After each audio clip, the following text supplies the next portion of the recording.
Hi everyone, Sandra here from the Schwowin's Nest. Thanks so much for joining me today. If you are new to my channel, I would love for you to hit that red subscribe button. Today I am participating in a Look for Less challenge that is hosted on a monthly basis by Yami the Latina next door, and her co-host this month is Nicole from The Week's Nest. I will have their channels listed in my description box along with the playlist link. I found this really beautiful cream window wood wall decor at Hobby Lobby for $34.99. I'm going to make mine for free. Now the first thing you'll need is an old window, and I actually had one, but if you don't have an old window, you could use some picture frames. There's lots of videos out on how to do that with picture frames. But I had this window left over from my cottage when we replaced the windows last year. So I decided I was just going to add some panes to it and make it look like the one from Hobby Lobby. You can get lots of old windows on Facebook Marketplace or the Habitat for Humanity Restore. You've just got to go check things out and see what you can find. What I'm doing here is figuring out how many pieces of wood I need and how long I need them to be. I used this white marker to mark the spots on the glass, and I also marked the ruler so I would not forget what my measurement needed to be. I'm going to be using these hardwood stakes that were something that I had at home, but originally they were purchased from my Dollarama store for $2.50 for 4 of them. And what I'm going to do now is just mark off my length that I need, and then I'll just cut them with my miter saw.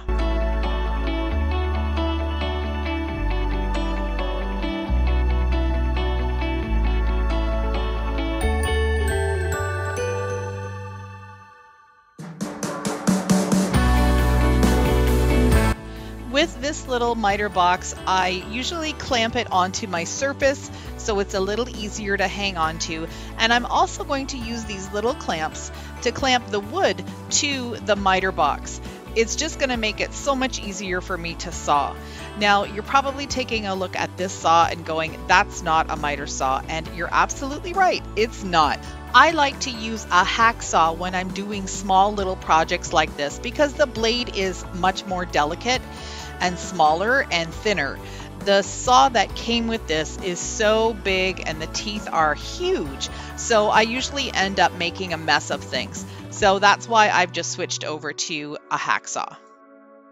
Now that I've got all my pieces cut, I just need to sand down the edges a little bit from the saw marks. Before I move on to finishing and painting this project, I want to make sure that these little pieces that I cut out are actually the correct length, and so I'm just going to fit them in here just to see how it looks.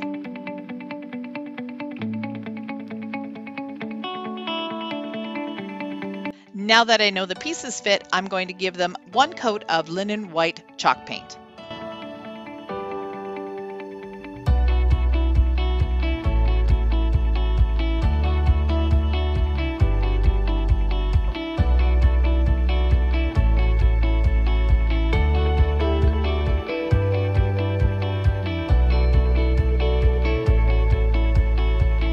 Moving on to prep the window, I'm putting some painter's tape on the glass because I will be giving this one coat of linen white chalk paint. And the reason I'm doing that is you can see some brown on the edges of the window, and I want to be able to cover that up. And I don't want to get any extra paint on the glass because I'm usually quite a sloppy painter.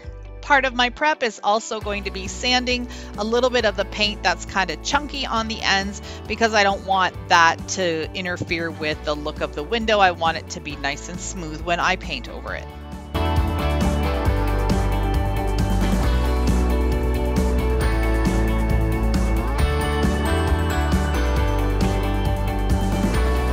Now that the paint is completely dry, it's time to assemble the project. I took some glass cleaner ahead of time and made sure that the glass was nice and clean on the front and the back. And now I'm just going to use some hot glue and glue them in place. I still have the white marks on there from when I used that marker to make sure I would have everything in the correct spot. So that's really going to make it easy for me to find where I need to glue these on.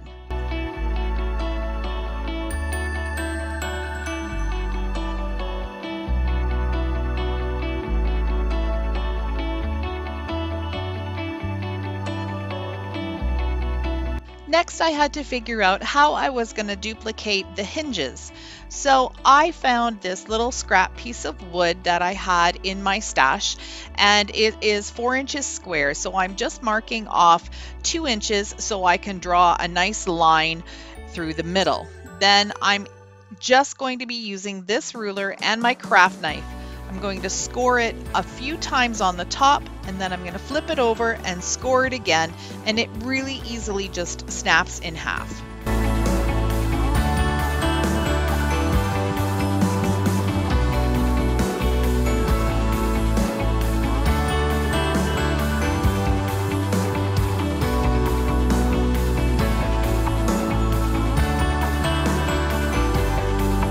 I want these pieces of wood to look like real hinges. So what I'm going to do is drill 3 small holes into them so it looks like there's some screws holding them into the piece of wood.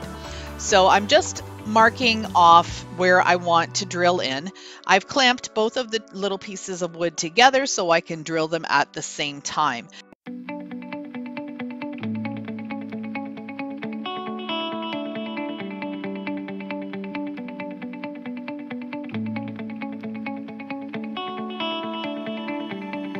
Using this black hammered metal spray paint, I'm going to spray paint both the 2 little wood pieces and this drawer pull. I got this pull off of an old cabinet that was irreparable, otherwise I probably would have tried to make it over, but I took off all the hardware and I figured at some point in the future I would be able to use this drawer pull, and for this project it's the perfect addition. I've placed the hinges where I want them to be, and I'm just going to use some hot glue and glue them into place. I'm using these little upholstery tacks that are sort of a bluish black color, and they're a little shiny, and I'm just going to use those to fill in the drilled holes and make the hinges look more real.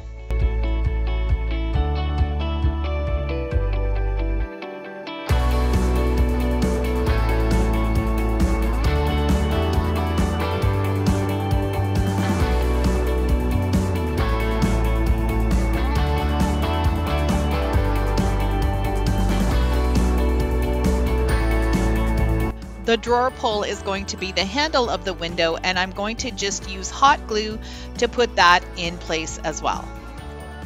I've got these picture hanging items, and they're called sawtooth hangers, and they come with their own little nails. They're super easy to put in.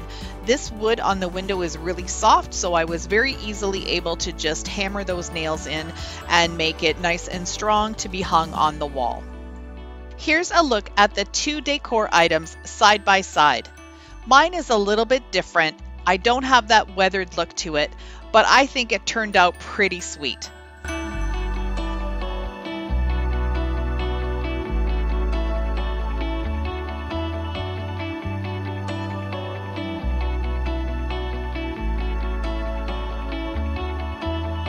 I'd like to thank Yami and Nicole for hosting this month's challenge.